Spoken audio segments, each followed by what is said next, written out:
Powell's predecessors, Adlai Stevenson, showed very clear photographs of a ship carrying Soviet rockets to Cuba.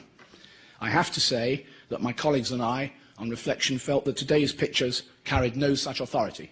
Colin Powell is no Adlai Stevenson.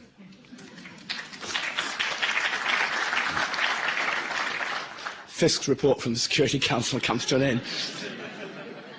It's a long way to New York by road, I discovered today. But the thrust of all this, the thrust of the whole message today from Secretary Powell, the narrative line, again, as always, revolved around one thing: September the 11th. Ladies and gentlemen, September the 11th, 2001 did not change the world. I tell my colleagues all the time, please stop printing and broadcasting those words. Over and over after September the 11th, this has become one of the outstanding, dangerous lies that we journalists have been propagating.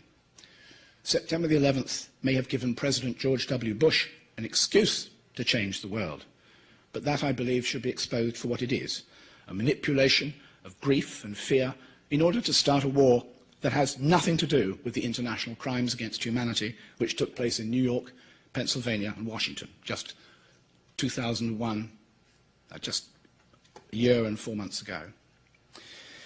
And it is a war that is being planned against a country, yes, led by a monster, that has absolutely nothing to do with those atrocities. On September 12th last year, following my normal pattern, I went to the United Nations General Assembly to watch Mr. Bush. You know, when you see statesmen and political figures on television, there's a kind of flatness. The screen accommodates what they do and makes it somehow more amorphous with one's own existence. When you see them in the flesh, it's very different. I was quite frightened watching Bush on September 12th last year. Anyway, I sat in the General Assembly, and he started what I fear is an American attempt to reshape the Middle East, to rewrite the history of a region which is white-hot with anger at the United States. It will, I suspect, be the most frightening attempt to change the map of the Middle East since Britain and France, victors over the Ottoman Empire, divided up the spoils of the 1914-1918 war. We heard Mr. Bush's increasingly violent demands for an attack on Iraq and regime change elsewhere in the region. And be sure when it starts, and it already is beginning, our television broadcasters will use their familiar lines at the bottom of the screen: war on terror. In the days and weeks that followed September the 11th, 2001, I became increasingly disturbed by the vapid, hopeless, gutless, unchallenging journalism which passed for coverage in the Western media. The terrifying events of September 11th were mutated into a kind of movie. America at war, war on terrorism, war on terror. Often, these titles would appear in a kind of laminated gold typeface on the screen, the kind that once appeared in American biblical epics like Ben-Hur, my old friend Charlton Heston. And each newscast would be introduced with an orchestral theme tune, a TV jingle to bring you back from the coffee to watch the next episode of the war. I felt that this obscured realities, just as I also feared it dishonoured the dead of September the 11th. And just as in the 1991 Gulf War, when we were treated to the hapless pictures of journalists wearing army costumes, so CNN's man at Kandahar in 2001 was among the first to put on a Marine helmet. I must say, back in 1991, I remember all these soldiers, we thought they were journalists coming in from America in their costumes. One journalist turned up with camouflaged boots, and he painted on the boots were leaves. Now, those of you who've seen a desert or been in a desert will be aware.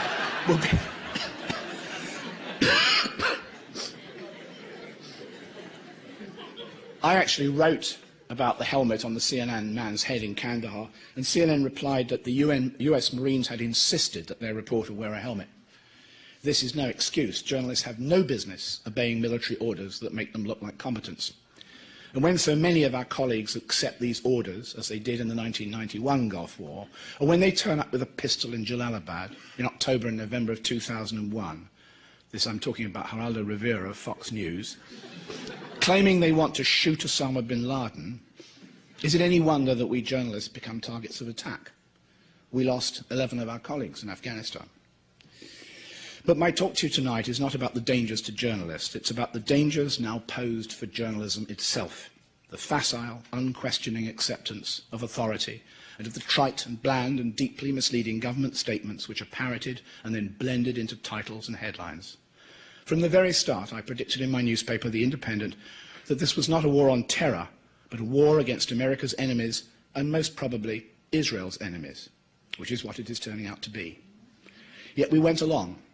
Indeed, we still go along, despite all the evidence, in calling this a war on terror, a war for democracy, a war against evil. Newsweek last year, certainly the New York edition, carried a front-page headline which read, "The Evil One." You know who that was, of course. But not content with allowing governments, you see, to become TV headline writers, journalists were now using biblical authority for their stories. We, the West, democracy, the forces of good, we were the ones that suffered, of course. And all over the anniversary last year of September the 11th, and be sure this year too, we will have to suffer again.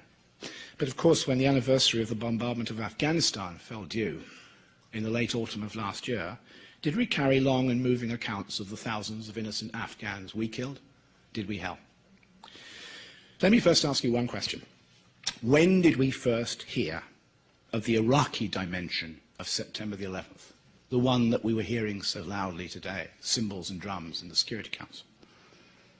When did we first suggest that Saddam was in the picture?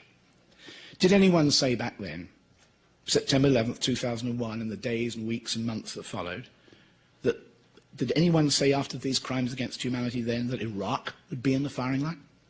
I don't remember anyone saying that, and nor do you, I think. Where exactly did the slippage come? At what point did Osama bin Laden fade away to be replaced by Saddam Hussein? Our journalists, who should have picked up this up at once, were silent, far from doing their job, alerting readers and viewers to this astonishing transition in US foreign and military policy. They went along with it. The Times and the Post suddenly began to run long stories on the supposed intelligence links, and of course they started then, between Iraq and bin Laden. 8 stories in 1 week, I recall, each sourced to administration officials, intelligence officials, diplomats in Washington and London, all of them, of course, anonymous. I've just been doing a story myself in my own paper, The Independent. It would have been about 21st of January that the Times' Eric Schmidt wrote about a story about America's decision to confront countries that sponsor terror. Here are his sources. Each one is in quotation marks. The story wasn't very long, but just listen to the sources. Senior defense officials, administration officials, some American intelligence officials, the officials again, administration officials again, terrorist experts and defense officials. Is that journalism? You see, when it comes down to it, you find that we newspaper journalists just play along with anyone. Last September of last year, just before actually I came over to the States for the anniversary, the British newspaper, the Daily Express, not my favourite paper, carried this headline, "Nuclear attack in just months." A bit late now, of course, the nuclear attack hasn't happened. Was this going to be Piccadilly Circus? Downing Street? Tony Blair, perhaps? You know, it's extraordinary what newspapers will print and what people will believe. What does a journalist do about this? Well, I don't work for them. The problem is, you see, that over and over again, it obscures realities. Today, we are prepared to discuss the wisdom, or perhaps we've gone beyond that, of starting yet another war in the Middle East. There is, after all, a fairly bloody war already going on, if we want one. But we remain quiescent. We do not investigate just how target Kabul became target Baghdad, and in the coming days, perhaps target Damascus, or target Beirut, or even, since the RAND Corporation's pro-Israeli lecturer referred to the Kingdom of Saudi Arabia as the kernel of evil, perhaps target Riyadh. Even when our own dear Prime Minister Blair returns from the United States telling us that there may be a blood price that has to be paid in the event of war, not a single journalist points out that this will be a blood price principally paid by the Iraqis, not by us. Or if it is paid by young men, for example, from Manchester or Wolverhampton in England, it won't touch the family that lives in Downing Street. Richard Armitage, one of Colin Powell's deputies in Washington, announced a few weeks ago that the Lebanese Hezbollah, quote, may be the A-team of terrorism. Al-Qaeda presumably having been relegated to the 3rd Division now. Armitage said that the Hezbollah owed America, here we go again, a blood debt. But where does this word fit into the language of these men? Note how yet again we're on the move. First, the heart of darkness beats in a man with a beard who has a propensity to live in Afghan caves. Then he transmogrifies into a rather less-looking guy, a resident of Baghdad with a liking for military uniforms, old British ones, I suspect, and a horrible moustache. And then now, out of the blue, it's the Levant, the Mediterranean, my home, Beirut, we should be targeting. Now, Armitage's blood debt is presumably a reference to the killing of 241 US Marines in the American base at Beirut on the 23rd of October, 1983. But of course it doesn't say so. Very few reporters have tried to winkle out what all this means.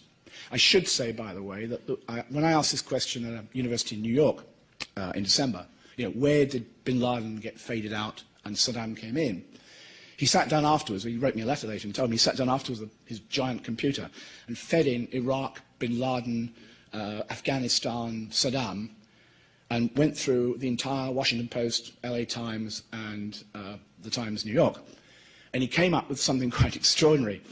It appears that in a period of just 2 to 3 weeks, the references to bin Laden al-Qaeda went down from about 500 to 30, and the references to Saddam went up from about 20 to 400.